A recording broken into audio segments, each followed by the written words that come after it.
Assalamualaikum warahmatullahi wabarakatuh. Nama saya Adam Habib Alfaros, ingin menjelaskan tentang jenis kabel FO dan memilih kabel FO. Jenis kabel serat optik dikategorikan berdasarkan mode pengoperasiannya, yaitu yang pertama single mode atau SMF. Memiliki inti kecil sekitar 9 mikrometer, hanya memungkinkan atau satu jalur cahaya. Yang kedua yaitu cocok untuk transmisi jarak jauh dan kecepatan tinggi. Biasanya digunakan dalam jaringan telekomunikasi dan internet backbone.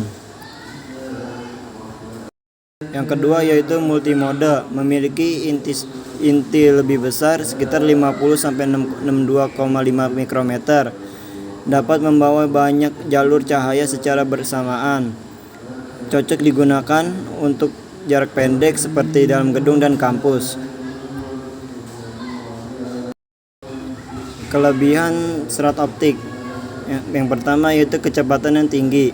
Serat optik dapat mentransmisikan data dengan kecepatan yang sangat jauh lebih tinggi daripada kabel tembaga, bahkan hingga terabyte per detik. Yang kedua, bandwidth lebih besar, mampu mentransmisikan lebih banyak data dalam satu waktu, sehingga cocok untuk dengan jaringan internet dan komunikasi data secepat tinggi. Yang ketiga itu minim gangguan elektromagnetik, tidak terpengaruh dalam gangguan listrik ataupun elektromagnetik dari perangkat lain, sehingga sinyal tetap stabil. Jarak transmisi lebih jauh, bisa mengirimkan data sehingga puluhan atau bahkan ratusan kilometer tanpa perlu banyak penguat sinyal. Keamanan data lebih baik, sulit untuk disadap tanpa dideteksi, sehingga lebih aman untuk komunikasi data sensitif. Ukuran lebih kecil dan ringan, lebih fleksibel dan mudah dipasang dibandingkan kabel tembaga. Yang terakhir yaitu lebih tahan lama, tidak mudah terpengaruh oleh cuaca, korosi ataupun kelembapan, sehingga memiliki umur lebih panjang. Kekurangan kabel fiber optik. Yang pertama yaitu biayanya mahal, instalasi dan perawatan lebih mahal dibandingkan kabel-kabel lainnya. Rentan terhadap kerusakan.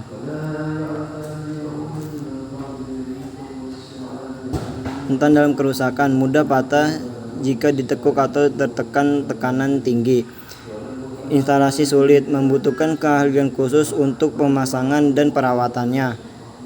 Peralatan mahal, perangkat pendukung seperti transceiver dan konektornya juga lebih mahal.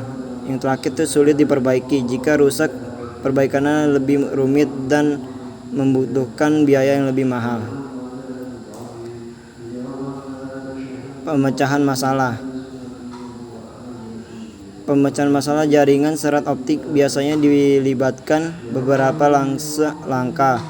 Yang pertama yaitu periksa koneksi fisik, pastikan kabel tidak tertekuk, putus ataupun terlepas dari konektornya. Yang kedua, gunakan OTDR, Optical Time Domain Reflector, mendeteksi lokasi kerusakan atau pelemahan sinyal pada kabel serat optik. Yang ketiga yaitu cek sumber cahaya dan transceiver. Pastikan perangkat memancar dan menembus cahaya bekerja dengan baik sehingga kompatibel dengan jaringannya.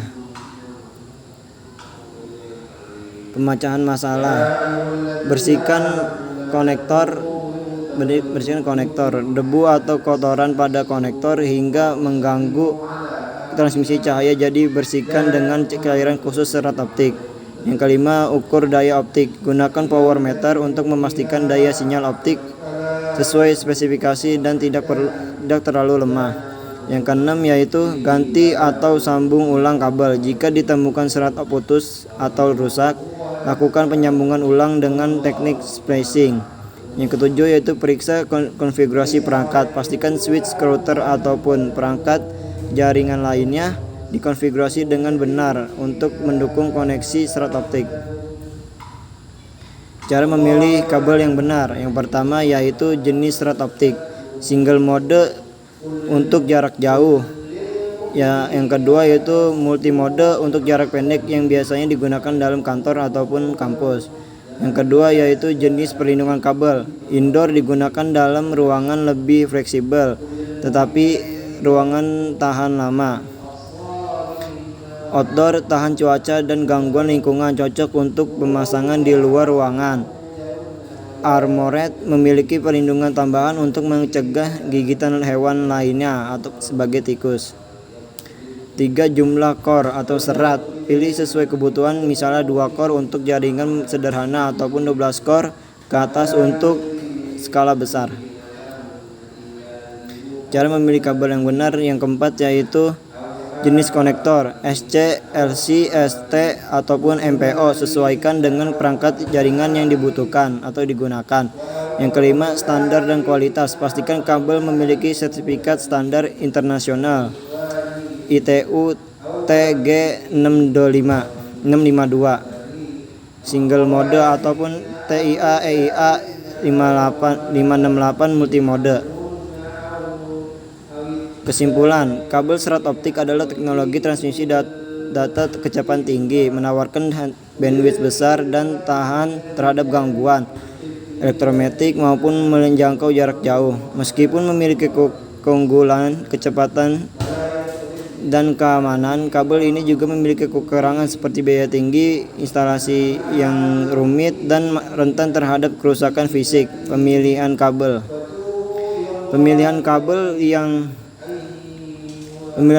yang tepat berdasarkan jenis serat pelindung, jumlah core, dan konektor sangat penting untuk memastikan performa jaringan yang normal.